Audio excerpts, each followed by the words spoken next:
you end up sending a whole bunch of water into a super leaky bucket, and then you keep saying, I need more leads, when what you really need is a better understanding of like, how do you meet the user where they're at in their research journey.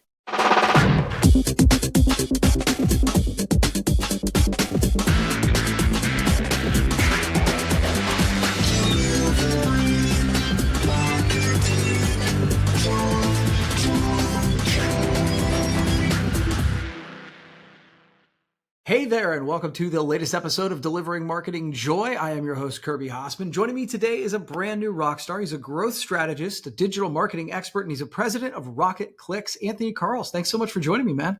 Thanks for having me. Appreciate it. You bet. So I want to dive right in because, I think most leaders, marketers, entrepreneurs, they tend to focus on top line revenue, right? But I've seen you talk about building profit engines. So can you talk about what that means and how can businesses shift their mindset toward it? Sure. So I would say my experience comes from kind of building out of nothing a law firm that's been very successul, and now I run an ad agency that's focused specifically on family law clients, just like the law firm we built. And I think it's top line numbers are sexy, but it really matters if there's EBITDA at the bottom. Right. And I think that comes from like several different systems within a business, and they should be repeatable. That allows you to like build on top of those. And what we've found is that really comes from being data driven and numbers driven. So we have what we call the waterfall method. It's a book. I wrote a book on it. It's a process for how we run our law firm, and it's extraordinarily data driven, so that we can see kind of the events that happen from interest all the way through a funded agreement, as well as how does that then translate into client reviews and reputation after. So, and each one of those different steps in between, there's opportunities to build systems that you can then plug your team into, create delegation opportunities, and then actually start creating profitability within your business that isn't accidental or secret sauce. It's a playbook. And that's kind of how we approach a lot of things we do. Yeah, I think the first person I ever heard say this was Mike Michalowicz, who wrote the book Profit First. And he talked about how a top line is just ego, but like at the end of the day, that profit is what drives it. And it really, as soon as I saw that in some of yours, I was like, oh yeah, okay, we're going to be aligned on that for sure. I know that your company, Rocket Clicks, also focuses on performance marketing. What are one or two overlooked digital strategies that like firms that you serve, but any small business might be able to implement for some quick wins? Sure. So we talk a lot so in the paid advertising world, one of the things we focus on really heavily is what we call waterfall integration from a conversion perspective.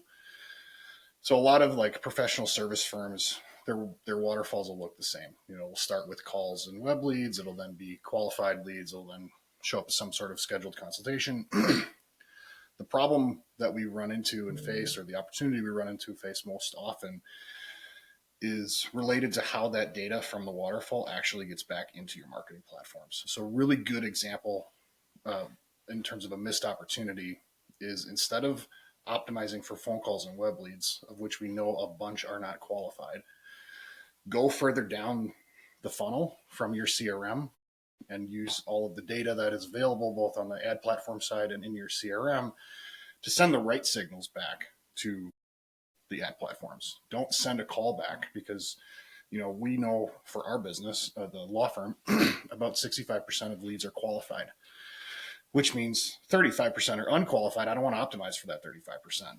And then there's another breakpoint between qualified lead and scheduled consultation. That's about 55%. I want to optimize for that 55% consultation that's paid for back to the ad platform, not the phone call that essentially is very, very less qualified, if that makes sense. And that's typically one of the biggest opportunities we see, is not actually leveraging data. You run into like a lot of kind of feeling conversations because you're not having data-driven conversations, where the small business owner will go to their intake team or call center person before their call. They'll be like, what's the quality of the leads this week? They're going to answer based on the last 3 or 4 calls they had. Leads are good or leads are bad, and they're not going to actually qualify it with any sort of data. So the waterfall that we build for our clients allows us to have objective conversations and then push the clients towards like really good data integrations. Yeah, that's interesting. That's super interesting because I hadn't, I think I've heard the conversation around just because it's a cheap lead doesn't mean it's a good lead. Sometimes the more expensive leads are much better because they'll spend more money. But I hadn't heard anybody talk about pushing it back up to the ad platform so you're optimizing for the right. That's good. I like that a lot. Yeah, because they don't give you access to most of the data that they're using to determine who they're serving your ads to. But you can manipulate their algorithms to your advantage if you're only giving them a subset of data that's qualified, because you don't make the ad platform's job harder and you're forcing it to leverage more of its data to go find qualified people for you versus less of its data to send anyone your ad, That's good. That's cool. because I they're going like to that a spend your lot. money either way. Like, Yeah. Yes, they are. yeah, Yes, so they are. Yes, they so are. make That's the a, job that's a harder for good. them. Yeah, that's a great point. So, as a host of Revenue Roadmap, I've seen that you talk a lot about aligning sales, marketing, and operation. What do you think the key is to getting all three moving in the same direction? Kind of, I'm going to beat a dead horse here probably, because it's really having objective conversations on the data. So if you can see the process of which the process by which you make an interested party that hasn't worked with you into a positive review and all of the events in between and measure them appropriately, you're going to stop having feeling conversations. I feel like this is a problem, and you're going to start having like, hey, our rate of reviews or NPS 10 plus NPS scores is lower than we'd like. What can we do to improve that? And like that's now the conversation, and it's like all data driven versus, well, X Y and Z client, they didn't give me a good review because these were the things that were going on in their case. It's like those are all one offs. Those are not conversations that I think are super productive. So how do we get to a data driven conversation? And that will allow us to actually work together, like marketing working with the sales team, working with the operations team collaboratively, versus they're kind of all pitted against each other because they're not actually talking on the same page. Do you think I'm going a little off script, but I'm just curious to see your take on this? Um, do you think that has to do with setting, like, I know they call them KPIs or dashboards or those things so that everybody can kind of see the things that are being measured? Do you think that helps? Absolutely. That's 100% our belief is the more transparent you are with the flow of how interest becomes revenue, and your ability to measure that well objectively, not subjectively, it creates different conversations and you become more strategic and you create more opportunities because you're essentially creating a profit process. It's no longer my reputation or your ability in sales. It's like we can see, like, maybe you are great at sales and you're still not actually hitting your potential because you're not doing as many outbound reaches as somebody else. So like maybe you're crushing it, but you're actually not crushing it to your full potential because you're just good at the combos. And it's like, are we having that conversation? Or you have another person that's like burning the crap out of your list that looks like they're performing well, but they're burning your list down. So like now we're having a real conversation about what's actually happening based on the data versus just looking at, some of the vanity metrics that come up in a lot of these parts of the business. That's good stuff. All right, cool. All right, final question for you. So I saw you talked about, I just love this topic. Your website is leaking clients. It's such a great, just a great visual. And I think it's true. So what are a few of the common leaks and how can business owners fix them? It's better now than it has been in the past, but there's still a lot of opportunity from a mobile user experience perspective. A lot of viewports. So viewport is kind of what you see when you're on a page. A lot of them on mobile still don't have calls to action. So they'll be on a page. They won't be able to see the brand. There won't be a call to action. So the user might be getting the information they want to see, but they actually have no clue who they're getting it from. They're not seeing a call now or a fill out the form button. There's no conversion pathing done.